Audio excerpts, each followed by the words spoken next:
Welcome to S4 media. నేను మీ రేఖ. Big boss day 14 promo 2 అయితే release అయిపోయింది. ప్రోమోలో ఏముందో చూసేద్దామా. వయసు అంటే ఏంటమ్మా అని చెప్పేసి నాగార్జున సోనియాని అడుగుతారు. దానికి సోనియా సిగ్గుపడుతూ ఉంటుంది. ఒక పక్క నుంచి నిఖిల్ అయితే దీనికి నాకు సంబంధం లేదన్నట్టు లుక్ ఇస్తూ ఉంటాడు. నెక్స్ట్ మరి ఏ టీంకి వెళ్తావు అంటే నిఖిల్ టీంకి వెళ్తాను అంటుంది. అక్కడ నా అవసరం అలాగే నా గైడెన్స్ కూడా కావాలి తనకి అని చెప్పేసి అంటుంది. ఆ సోనియా చెప్పిన మాటలకి నాగార్జున షాక్ అయిపోతారు. ఏంటి నీ అవసరం, నీ గైడెన్స్ నిఖిల్కి ఉన్నాయా అని చెప్పి అంటారు. అలాగే మరి సోనియా అండ్ విష్ణు నీ టీంలోనే ఉన్నారు కదా నిఖిల్ అని చెప్పేసి అంటారు. అంటే వీళ్ళిద్దరికి పడట్లేదు కదా, మరి ఒకటే టీంలో ఉన్నారు, మరి చూసుకో జాగ్రత్తగా అన్నట్టు హింట్ అయితే ఇచ్చారు. మణికంఠ ఏ టీంకి వెళ్తామని నాగార్జున అడిగితే అబ్బాయికి లిజనింగ్ స్కిల్స్ అనేవి తక్కువ ఉన్నాయని నేను చెప్పాను కదా, సో అతని లిజనింగ్ స్కిల్స్ ఎలా ఉన్నాయో తెలుసుకోవాలనుకుంటున్నాను, అతని టీంలోకి వెళ్తాను అని అంటే మరి అబ్బాయి ఓకే అంటాడా లేదా అని చెప్పేసి బిగ్ బాస్ అడుగుతారు. నెక్స్ట్ ప్రేరణ అబ్బాయిని సెలెక్ట్ చేసుకుంటున్నట్టుగా చూపిస్తారు.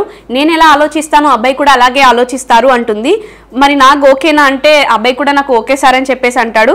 మరి బెనిఫిట్స్ డౌట్ ఏమీ లేదా అంటే నీకు బెనిఫిట్ డౌట్ అనేది పక్క టీంలోకి వెళ్ళిపోయింది కాబట్టి నా టీంలో ఏం లేదని చెప్తాడు. నెక్స్ట్ పృథ్వీని ఏ టీంలోకి వెళ్తామని చెప్పేసి అడిగితే నిఖిల్ టీంలోకి వెళ్తానని చెప్పేసి అంటాడు. మరి నామినేషన్స్లో ఎవరు నిన్ను నామినేట్ చేశారు అని చెప్పేసి నాగార్జున అడిగితే నాకు గుర్తుంది సార్, నిఖిలే చేశాడు అని చెప్పేసి మెన్షన్ చేస్తాడు. అయితే రివెంజ్ తెచ్చుకోవడానికి అక్కడికి వెళ్తున్నావా అని చెప్పేసి అంటాడు. నెక్స్ట్ మనకి బాటమ్ 2 ఆడియన్స్ సెలెక్ట్ చేశారు. ట్విస్ట్ ఆఫ్ ద సీజన్ ఉంటుంది ఈ సీజన్లో అని చెప్పి హౌస్లోంచి ఎవరు ఉండాలి, ఎవరు ఎలిమినేట్ అయిపోవాలి అని చెప్పేసి ఒక ట్విస్ట్ని అయితే రివీల్ చేస్తాడు. అది ఎవరు సెలెక్ట్ చేస్తారు అంటే బిగ్ బాస్ హౌస్లో ఉంటున్న వాళ్ళే అక్కడ ఎవరు ఉండాలి, ఎవరు వెళ్ళిపోవాలన్నది సెలెక్ట్ చేస్తారని ఈ సీజన్కి కొత్త ట్విస్ట్ని అయితే నాగార్జున రివీల్ చేశాడు.